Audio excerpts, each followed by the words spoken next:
Welcome back to Alchemy Vision's Leader Dashboard. This is part 3 of how to build your own courses, upload your own content, and create your own course bundles and curriculum. Let's jump back in where we left off from part 2, and we are going to be navigating to the top left-hand corner and clicking Courses, and Courses again. The next page that appears will have all of the courses that Alchemy Vision has created and uploaded, as well as any of the content that you have created or are working on. Now, this can be a very long list. As you can see, there are 5 pages of courses here, or 5 pages plus. So let's go ahead and use our filter at the top to find the courses that we have been working on or that I have been working on. I'm going to go ahead and set a parameter. And I want that parameter to be any courses that are created by me. So if I click created by and I type in the value, which is going to be my name, I'm going to add that filter. And now I can see the courses that I have been working on or that I have uploaded. You may recall we picked up on day 1 on the job in episode 2, and we're going to continue editing day 1 on the job by clicking the edit button on the top right. The next screen that will appear is the course building screen or course building page. Currently, this is an active course. We did check that out.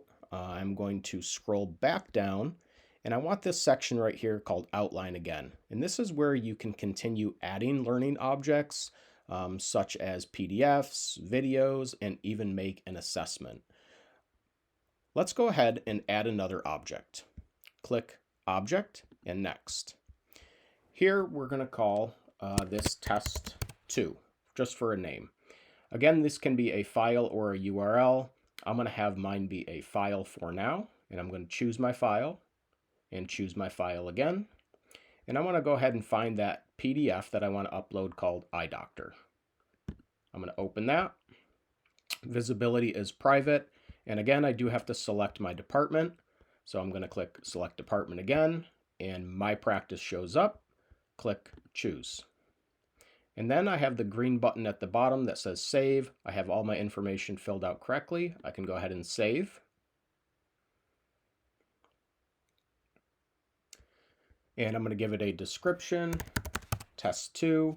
And in this particular case, again, we're going to leave these defaults as launch in a modal iframe and launch in a modal iframe already here.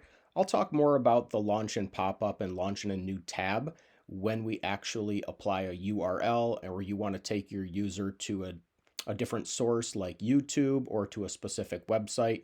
That's where these particular settings for desktop and mobile are going to come into play.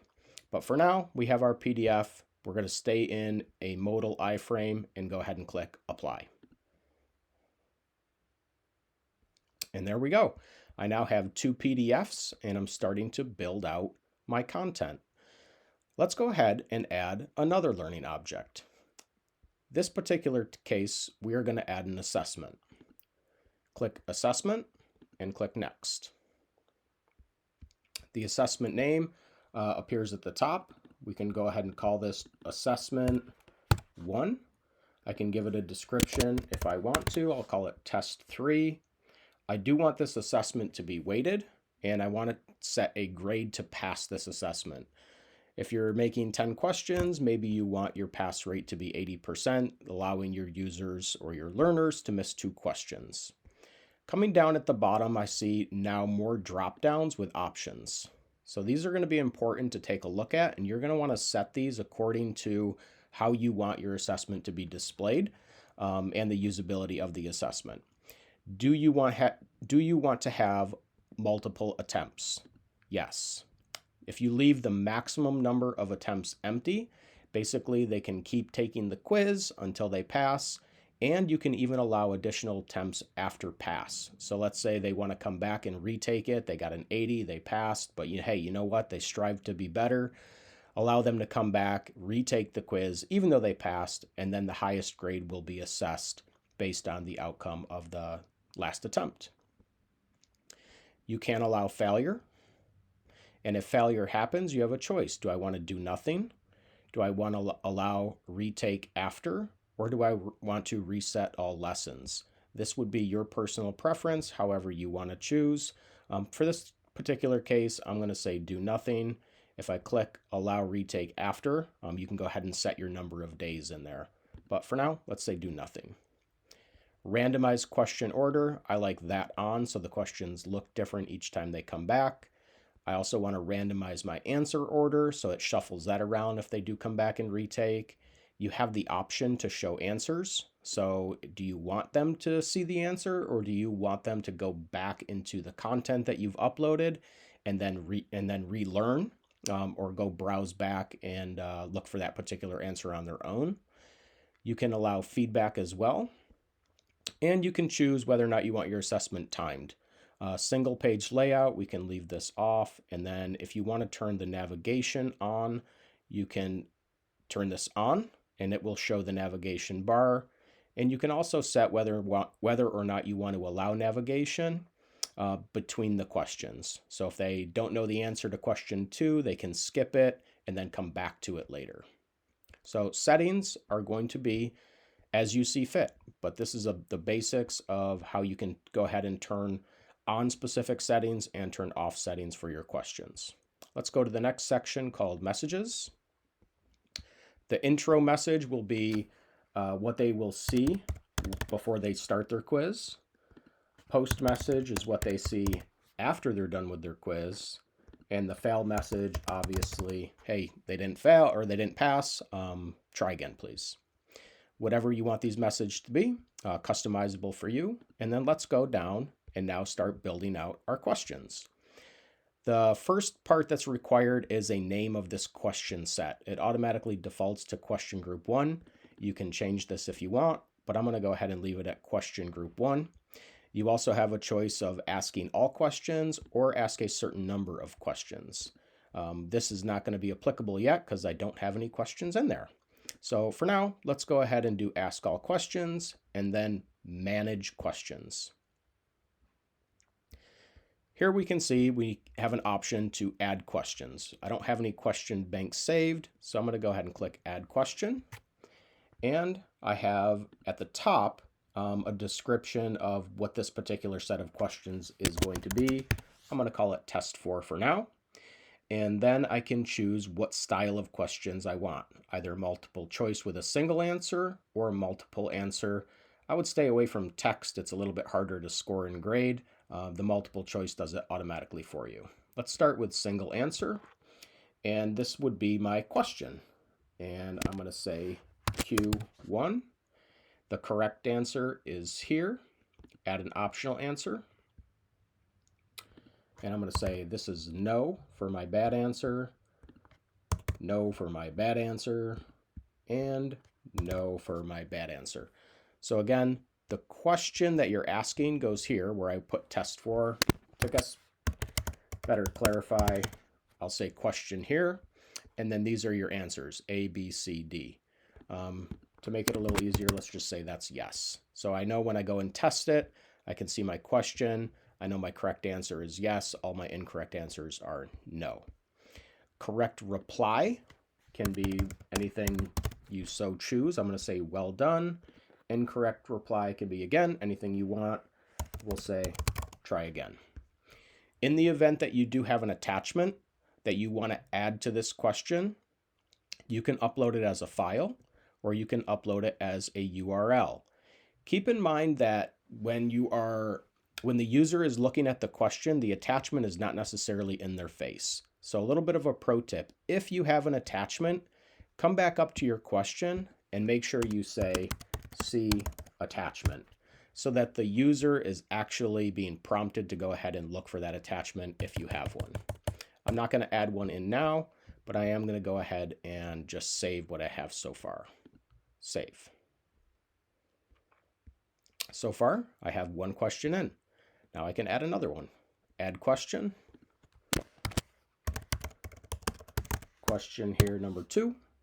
I'm going to choose multiple answers this time. And I'll say the correct answer is yes.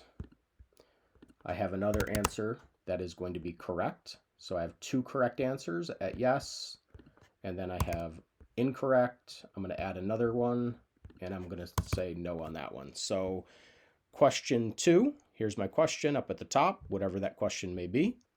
I have 2 correct answers. A and B are yes, and C and D are incorrect, no. Correct reply, well done. Incorrect, try again. And if I want to add an attachment, I will. And in this particular case, I am going to add one now, just so you can see what it looks like. I'm going to come back up here and I'm going to say C attachment. And then let's go ahead and add in a file. Choose file, choose file. And just for the sake of simplicity, I'm going to add this one here called My Lesson PDF and click open. Again, it can be a PDF or it can be an image. Visibility, private, department is your department. Click add rule. And then we are going to go ahead and select our department. Todd's dashboard, choose, and now I can save. And coming back to look at all of my options here, all my question looks good. I'm going to go ahead and click save again. And now I have 2 questions for this particular assessment. Rinse and repeat. Just keep adding more questions as you see fit. For now, I'm going to click apply and apply. And now I'm continuing to build out a nice little course here. I have a PDF, and I have an assessment. Let's go ahead and make sure this is active. I do have to republish after I've added more things, so I'm going to publish. 7 users enrolled, status is active, click continue. And then once this is done populating or uploading, we are going to go ahead and take a look and see what it looks like. So top right hand corner again, click on your account and then go to Learner Experience. Once you are in your Learner Experience, we are going to find that course called First Day. If you remember, we did pin it on our home page, so it should show up. I'm going to go ahead and open this back up. I may have to start back at the beginning, which I'm going to. So over on the right-hand side, I'm going to go to the first lesson or the first PDF, which is here. My second PDF is test 2. That is here. And then I have my assessment, which is the third piece. Let's see what that looks like. Start my quiz. I have unlimited attempts. Perfect. And let's see if I get the questions correct. Here's my welcome message. Proceed. And here's my question. I know that is correct on yes. Submit. Well done. Proceed. Here I have 2 questions, and let's take a look at this. See attachment. This is what I was referring to. The attachments will show up over here, and as you can imagine, if you're a learner, if you're taking a quiz, sometimes we just hurry up and read the question, get the correct answer, and submit.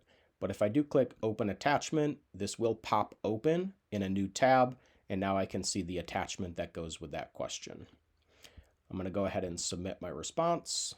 And there we go. Well done. I'm done with my exam. I will submit it. And my score is 100%. So everything seems to be working the way it should. If you need to make adjustments, it's pretty easy. You're just going to be exiting your course from the top right. Will it let me exit my course? Here we go. And then I'm going to go back to my drop down and back to admin. I do have to go back and find that course again. So top left corner, courses, courses. And I do know that this course does live on page 2. So I'm just going to navigate there quickly. And I can find day 1 on the job. And I can go back and click edit if I want to make any particular changes after I've gone and see what it looks like on the learner experience. That concludes part 3 of building your own courses. On part 4, we're going to talk more about videos, URLs, resources, etc. So come back and check that out when you are ready.